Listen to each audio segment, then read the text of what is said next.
Inspector Lestrade, at once. Your name, sir? Dr. John Watson. He's expecting you, sir. In a way, I believe he is. Well, I'll tell him you're here, sir.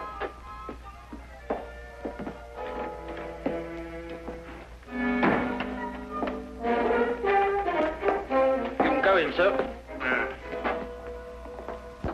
Ah, Dr. Watson, I didn't expect to have the pleasure of seeing you again so soon. Will you kindly read that? What is it? Read it. Oh. Yes, sir. Oh. I think it's disgraceful, sir. Absolutely disgraceful. What? Yes, and I'm glad you're here so that I can tell it to you personally. Why, you and I both know that it was Sherlock Holmes who solved the Cunningham case. If it wasn't for his brilliance and his persistency, the facts would never have been brought to light. And I think it's scandalous, sir, that the newspapers should have given me all the credit and said so very little about his magnificent achievement. What do you think, Doctor? I absolutely agree with you. I'm glad you're on my side, Doctor. Why, of course. I'm so glad you've taken it that way. What does Holmes think? Oh, he doesn't mind, you know. He doesn't care who gets the credit. Oh, dear old Holmes. Such a modest fellow. Yes, Well, look, you must give him my kind regards. Yes. And tell him that, although I know he doesn't think anything about it, I intend to get the newspapers to get the facts straight. Well, that's very good of you, Oh, Inspector. what's Holmes doing these days? Well, the last time I saw him, he was playing about with a lot of ink smudges and talking about the prints that fingers make. No. Good old Holmes. Always experimenting. Inspector Lestrade, sir. Yes, what is it? There's been a murder reported at the home of Lord Beryl. What, Lord Beryl of the Foreign Office? That's him, sir. I'll be right with you. Excuse me, Doctor. Yes, of course. Lord Beryl. This is going to be a tricky situation to handle, what with the Foreign Office and who knows what else. Yes. Can I be of any assistance? I don't think so, Doctor. Oh, perhaps as a medical man. Mind you, I don't know what to expect, but I think you would be of invaluable assistance. Say no more. Here's the address, sir. Your carriage is waiting outside. Oh, thank you very much. Perhaps you'd care to acquaint Sherlock Holmes with what has happened. Well, I don't know. I don't know myself what's happened. As you said, the people involved make this case rather delicate. Perhaps a little suggestion now and then might help facilitate matters. One never knows. Yes, you're so right. Take a message to Mr. Sherlock Holmes of 221 Baker Street. 221B. Yes, of course, 221B Baker Street. Tell him what has happened and drive him to Lord Beryl's residence. Yes, sir. And tell him Dr. John Watson is already there. The flat's the first floor up. Yes, sir. Very good, sir.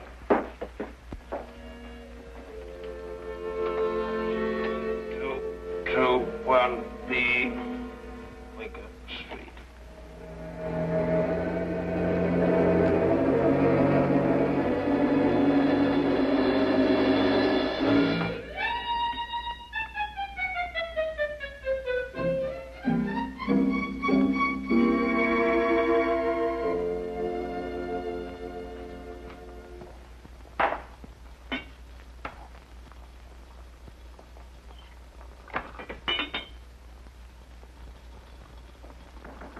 Come in. Excuse me, Mr. Holmes. Yes? A message for you, sir. There's been a murder committed at the home of Lord Beryl. Inspector Lestrade and Dr. Watson have already gone there. Thank you. Would you care to have some tea? Some tea, sir? Yes. Is that what you're making? Oh, come along. Come and have a look at this. I'm working on an extract from a special series of pygmy poisons. Oh, very interesting, sir. Tea? Well, yes, I don't mind if I do. You take milk? Yes, sir, please, sir, if I may. Splendid. Sugar? Thank you, sir. Where did I put that sugar? Ah, that's it. It's right here. Help yourself. Thank you, sir. So.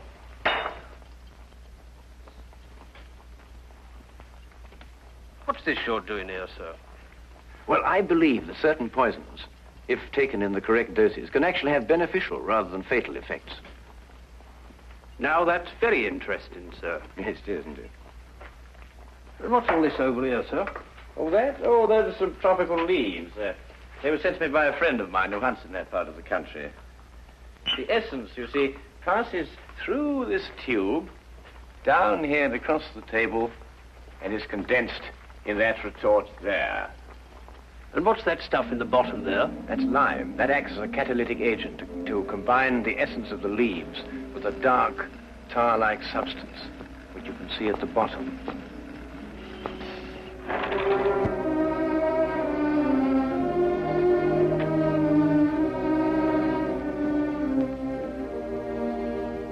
Inspector Lestrade, I demand to see my wife. You've kept me waiting half an hour, and now I should like an explanation. Of course, you're entitled to one, sir. You know that Karl Oberstein was murdered in your study. I was informed of that, and it is a tragedy, of course. But I still don't see that is... Lord Beryl, your wife has confessed to shooting him. What? That's why I couldn't allow you to see her. We were taking her statement. What does she say? Apart from the actual confession of murder, she refuses to say anything. You may go in now if you wish, Lord Beryl.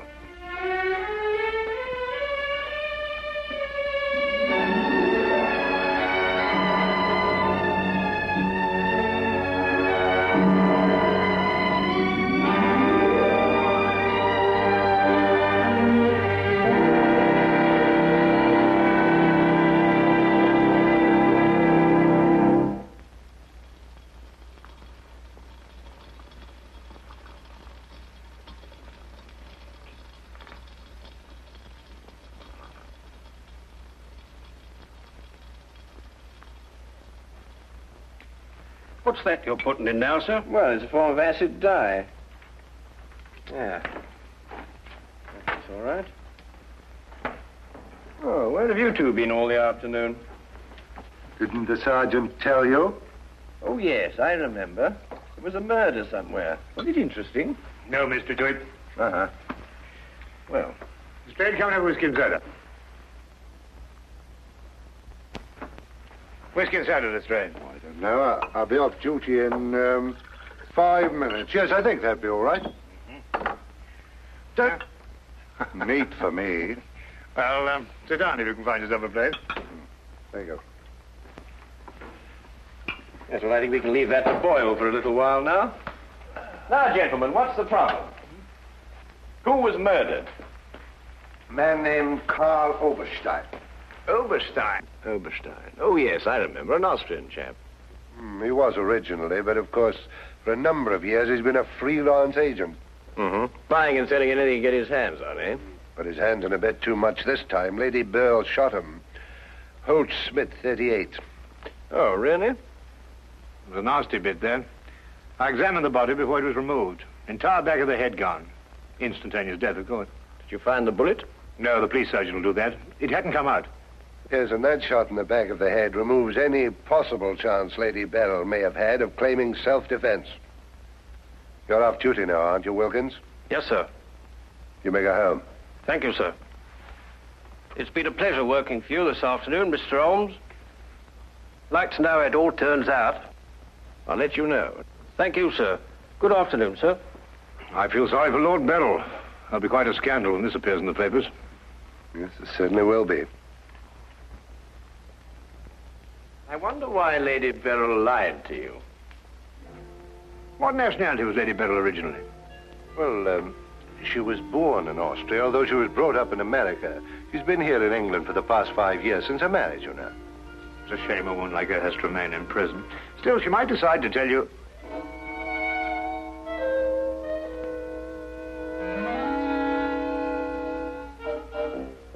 What did you say?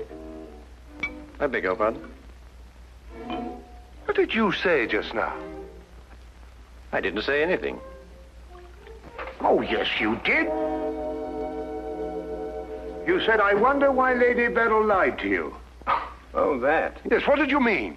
Nothing, except, of course, that Lady Beryl didn't shoot this chap Oberstein at all. But she confessed to it. Nonsense. She didn't shoot Oberstein because Oberstein wasn't shot. His head was bashed in with a blunt instrument. The revolver you claim was the murder weapon actually belonged to Oberstein. She found it lying by his side and pretended she'd done it in order to shield her husband. She's no more guilty than you two are. Would you hold that like a good fellow, please? Would you please repeat that? Of course, it's as plain as a... Here, would you mind holding that? Oh, well, it's not plain to me. Well, you told me that Lady Beryl confessed to shooting Oberstein. But Oberstein wasn't shot. Just because you find a man with the back of his head shattered and a gun lying by his side is no reason to assume he's been shot. Thank you. You also assumed that the bullet had lodged in Oberstein's cranium because it hadn't emerged through the front.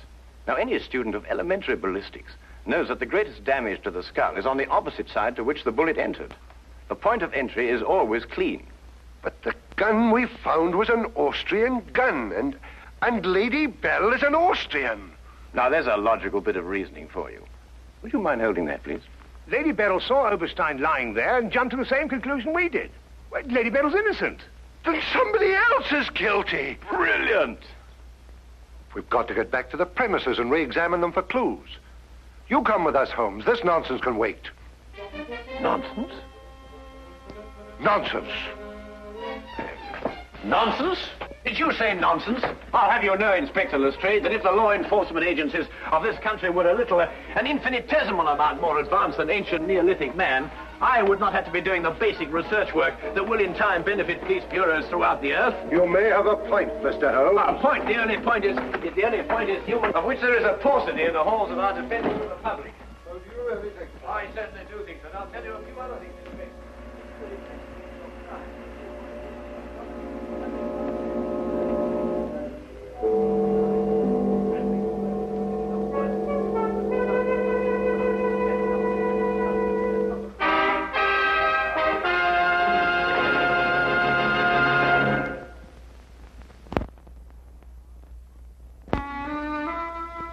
And now we return to the case of Lady Beryl. Yes, is to be dependent 90% on a good memory. Details, Lestrade, those are the things. She's in here, and normally I'd detain her for confessing to a crime she didn't commit, but, well, what with the Foreign Office and all that, I don't believe I will. No, Lestrade, you don't want to hold her. Much easier to solve the crime if she's out. Exactly. Inspector Lestrade.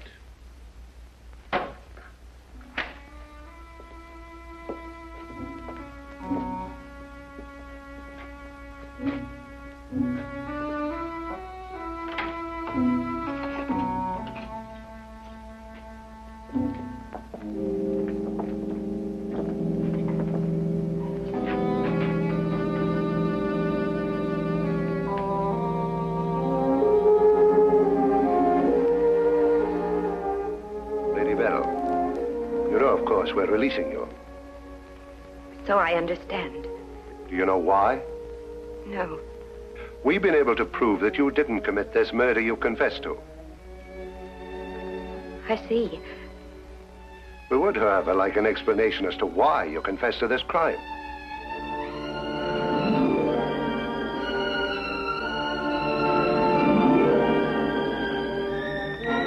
I prefer not to explain my actions, Inspector. You realize, of course, that your actions are in themselves punishable and that we could detain you. I see. You still prefer to make no statement? That is correct. Very well, Lady Beryl. You'll be released as soon as the formalities can be cleared. Thank you. Human beings lie to gain, to cover, or to protect.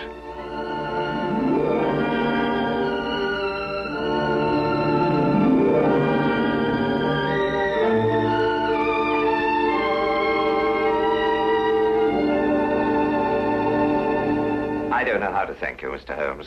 Please consider me forever in your debt. Not at all. You're in the Foreign Office, aren't you, Lord Beryl? I am. Had you ever met Herr Oberstein before? I had. Exactly when? Last week. For the first time? And the last time. I see. I believe it was his habit to offer large sums of money to men in key positions for the information they may have had in their possession. I believe that was his habit, Mr. Holmes. Thank you. Oh, Lord Beryl, while your wife is on her way here, I wonder if I might look at the premises of the crime. Well, of course, of course. It happened in the study. With your permission. My house is yours, sir. Thank you.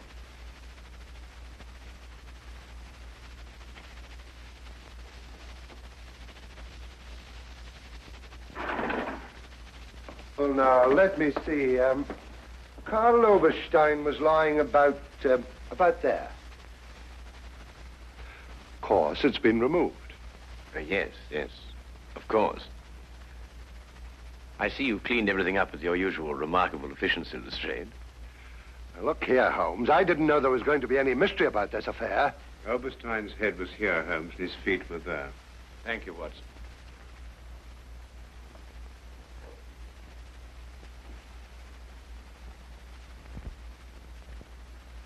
Where was the gun lying? To the left of the body. Nearer the head or the feet? Nearer the head.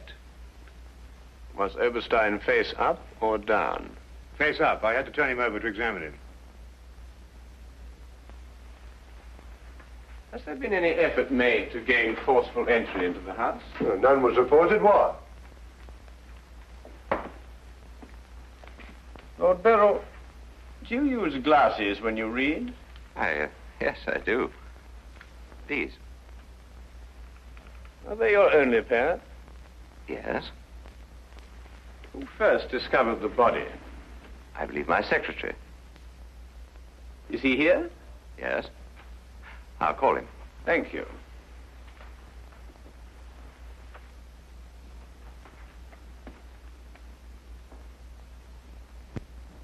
Lestrade, where was Lord Beryl at the time you estimated the crime was committed?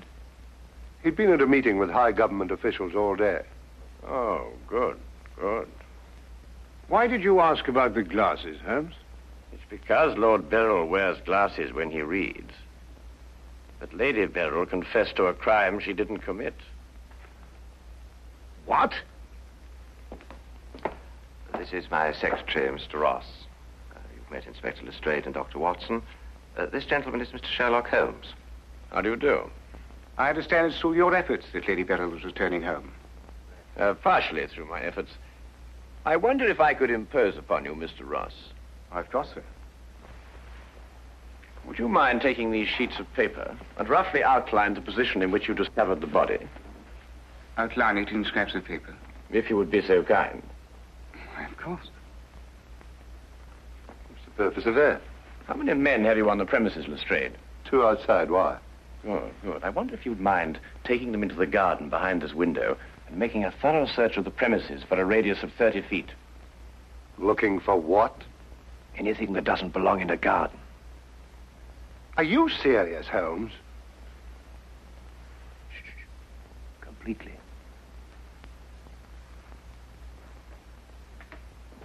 Let's got him out of our way. Have you examined your safe, Lord Beryl? I have, Mr. Holmes. All my papers are intact. Excellent. Does Mr. Ross have the combination to your safe? Yes? There's been no question of robbery. Of course not, Ross. One must ask these questions in an investigation. Of course. Good afternoon, Lady Beryl. Nina, my darling. How are you? I'm all right, George. Quite all right. You must rest. This experience must have been horrible for you. It's all right. It didn't last long enough to be too difficult.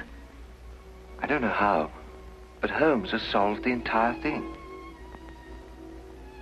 Has he really? Not entirely, Lady Beryl. Not yet. Do you expect to? I can only hope to.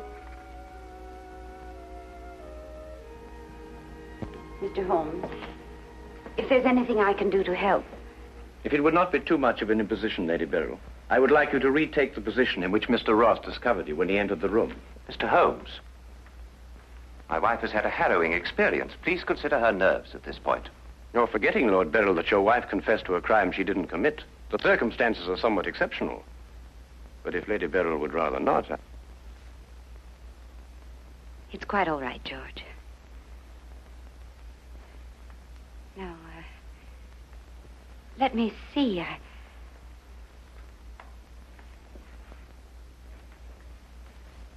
I was standing here. Exactly there? I believe so. Mr. Ross, are you quite certain that that is the position in which Lady Beryl was standing? Well, if you'll pardon my saying so, Lady Beryl, just for the sake of accuracy, you understand, I believe you were standing just a bit further to your left. A little to your left, Lady Beryl. Like that? Yes, I'd say right there. Good. Now, Lady Beryl had a revolver in her hand. Mr. Holmes. That is correct. In which hand? My right hand. Mr. Ross? That's right. Lady Beryl's right hand. Lord Beryl, do you happen to have a revolver in the house? Yes, I have. May I have it? I'm not going to ask my wife to... Yes, I am. If your wife has no objection. Of course she has objections. I have no objections, Mr. Holmes.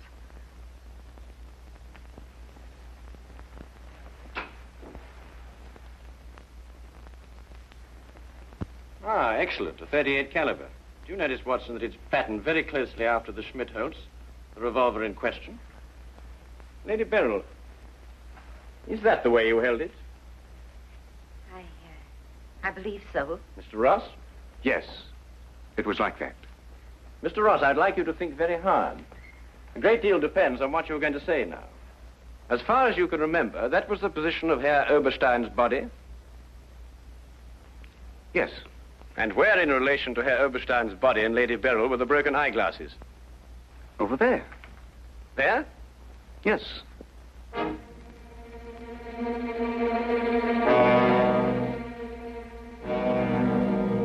Watson, were there any glasses on the floor when you found the body?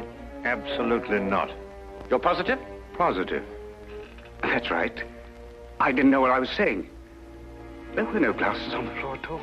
There weren't any glasses on the floor when you found Lady Beryl bending over the body. But there were when you sent Herr Oberstein crashing to the ground.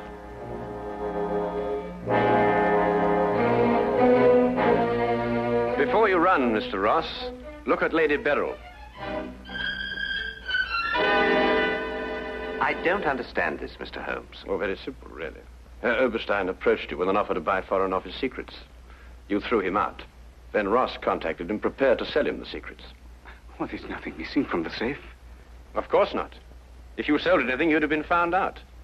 Herr Oberstein came here expecting to buy.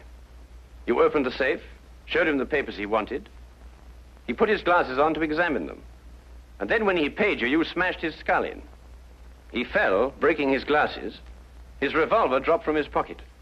Then you replaced the papers, pocketed the money, and left. It's a lie. Why, you filthy... The unfortunate point occurred when Lady Beryl discovered the body. You read the evidence incorrectly. I thought the gun was my husband's. Similar, but not the same. And the glasses. A very common variety of frame. You gathered up the pieces, except a few fragments, and threw the frames away. Yes. Then you lied to protect your husband. Yes. Nina. Brilliant, Holmes. Absolutely brilliant. Thank you, Watson.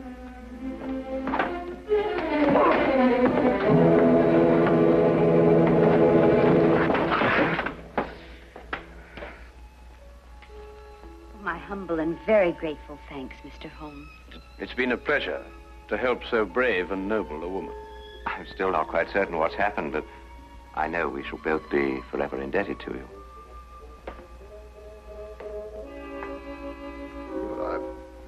Searched the whole garden, Holmes. Couldn't find anything but this old pair of glasses. They're broken at that. Really? Mr. Holmes has solved the entire case, Inspector. He has? How? By the little things, Lestrade. The little things that one must remember. The little things that make the difference between success and disaster. One must never forget that the difference between... Good heavens. Watson, What is it, Holmes? I left the gas on under the experiment. All Baker Street will be blown up. Holmes, I turned it off. No. Lestrade, hold that.